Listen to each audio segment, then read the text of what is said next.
Sa unang pagkakataon, abay nag-deploy ang China ng mga umano'y heavyweight fighter jets nito sa Middle East at nakipag air-to-air combat laban sa mga Egyptian Rafale fighter jets. Kaya't ang tanong ay sino naman kaya ang nanalo sa kanila? Alamin ang buong detalye mamaya. At sa ibang balita, abay tuluyan nang wawasakin ng Israel ang Gaza dahil sa patuloy na isinasagawang airstrike nito sa mga gusaling pinagtataguan ng mga teroristang Hamas. At habang pinapalakas ng Turkey, Saudi Arabia at Pakistan ang kanilang alyansang militar kung saan nagtatag ito ng isang samahan na kung sino man ang atakihin sa kanila ay tutugon sila ng sama-sama. Ngunit ang nakakagulat dyan, abay imbitado ang bansang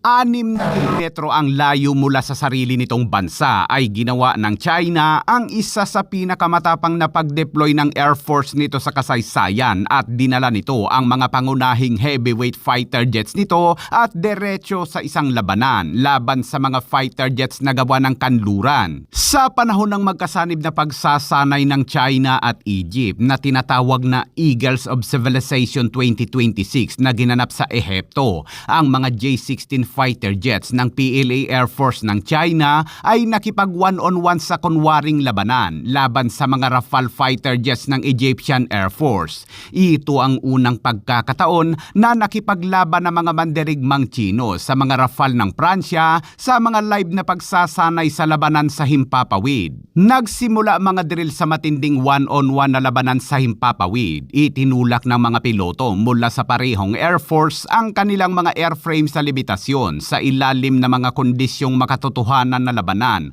habang sinusubukan ng mga piloto ang malapitang laban sa dogfight. Ang kasanayan ng piloto at ang hilaw na kakayahang maneobrahin dahil ang tunay na kwento ay nangyayari sa likod ng mga eksena.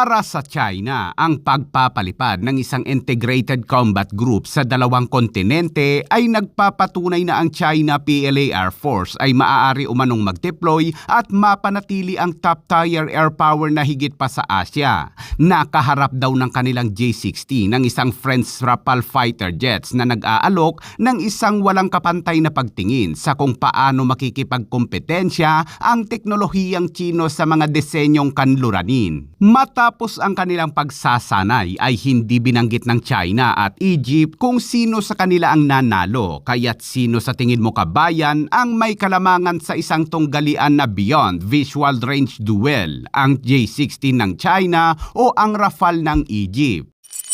At sa ibang balita naman mga kabayan, makalipas ang magtatatlong taong giyera sa pagitan ng IDF ng Israel kontra Hamas ng Palestine sa pinagsanib na tala ng Gaza Health Ministry at Human Rights Organization ay umabot na umano sa 73,400 na Palestinian ang nasawi, habang ang iba naman ay hindi na umano mahanap dahil sa mga gumuhong gusali bunsod na mga matinding pag-atake ng Israel. 73,400 nakakapangilabot kung iisipin mga kabayan, at lahat ng yan ay dahil sa paglusob ng mga Hamas noong October 7, 2023 na walang awang pinagpapaslang ang 1,139 na mga Israeli, Pilipino, Thailand, Americans, France at iba pang mga lahi na nasa Israel noong naganap ang paglusob ng mga Hamas. Ayon naman sa IDF, base sa kanilang tala nang magsimula umano ang giyera, ang bilang ng Hamas ay nasa 30,000.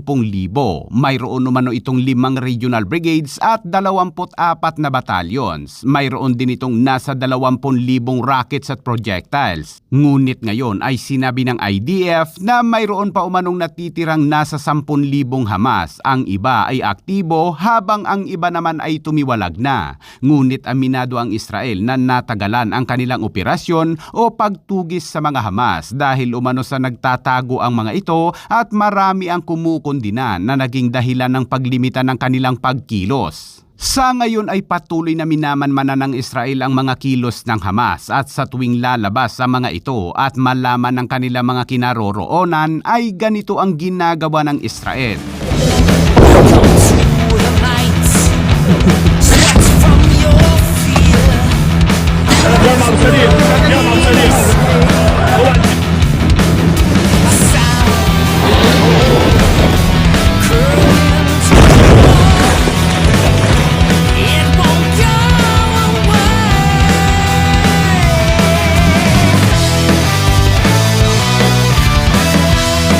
Sa ngayon ay lupaypay na ang mga Hamas sa Palestine at Hezbollah sa Lebanon matapos silang pagsabayan ng Israel. Dagdag pa dyan noon ang IRGC sa Iran ngunit natigil ang kanilang bakbakan. Matatanda ang mag-isa lang din noon ang Israel nang sumiklab ang gyera noong 1967 na tinatawag na Six-Day War kung saan mag-isang nilampaso ng Israel ang Egypt, Syria, Jordan at Lebanon na may suporta pa mula sa Saudi Arabia, Algeria, Sudan, Kuwait, Libya at Morocco. Nakakamangha kung iisipin na nakakaya ito ng Israel kahit na sinlaki lamang ng pinagsanib na Palawan at Romblon ang kanilang bansa.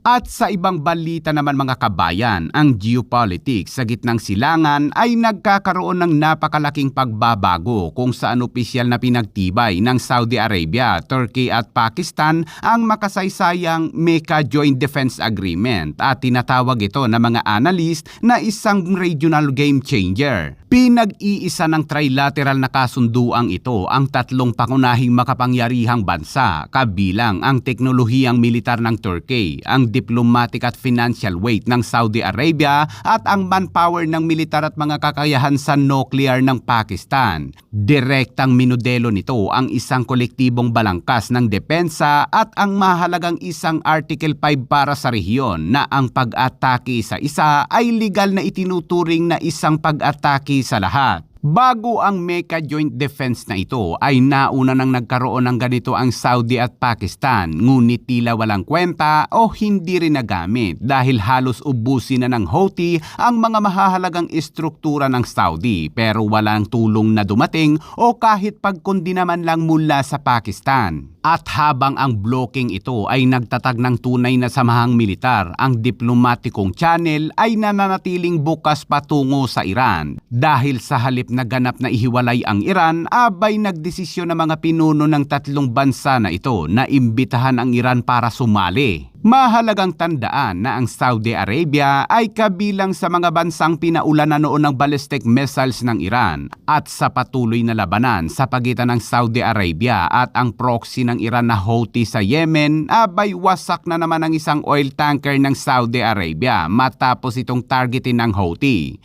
Drone saldırısına uğradık füze. Köprü üstümüz şu anda yanmış durumda. Sağ çapaya attık. Demirledik şu an. Coast Guard'ın yardım etmesini bekliyoruz. Ukrayna limanından çıkarken vurulduk. Gene Ragnar gemisi. Şu an emniyetli bir yere demire gidiyoruz. İkincisi olur mu bilmiyorum. Şu an ortalık 2 personel de denize atladı başta.